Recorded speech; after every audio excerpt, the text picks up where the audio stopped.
My name is Raul Peña, and I'm gonna be talking about hard disk drive scheduling.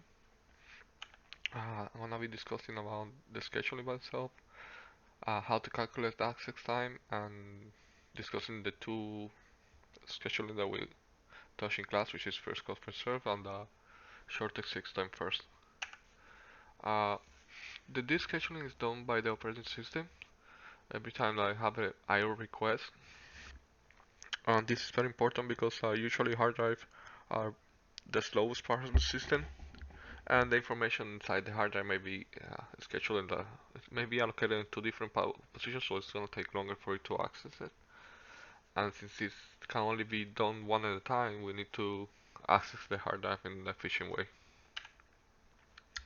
For access time, it's going to be first going to have the seek time. It's going to be what it takes to the actuator to actually find the disk.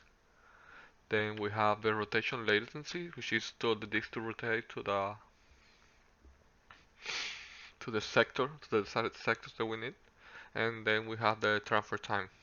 So when we're actually trying to calculate the whole access time, we need to take into consideration the seek time, the rotation time, plus transfer time. Just give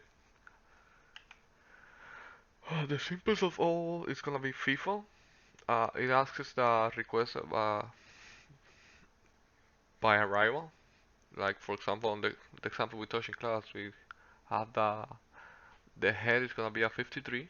Then we're gonna go one by one. 98 is gonna be the second one. And to keep track of the movement, we should calculate the distance that the head is moving. After 98, we got 183.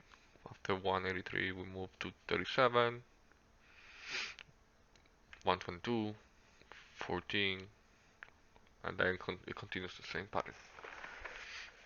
And this is gonna be a total time of 640. The advantage of these ones is gonna be every request has a fair chance to get addressed. It's very easy to implement, but it may result in a higher movement for the head. Then we have the shortest seek time. First, this one is gonna calculate the distance to the between the requests every time. So, for example, over here we have the head is gonna be a 53, so we actually have to calculate every distance. And then we can realize that 65 is gonna be the closest one, so we move to 65. Once it's 65, we need to recalculate everything again. 67 is gonna be the closest one, and we continue doing the same. Now 37, the closest one. Then from there to 14, from there to 98, 22, 24, and then 183. Of course, it's gonna reduce time, so it's gonna be more effective. But one of the disadvantages of this is that it can cause starvation, as we can see over here. 198 was the second one to arrive and actually was the last one to be addressed.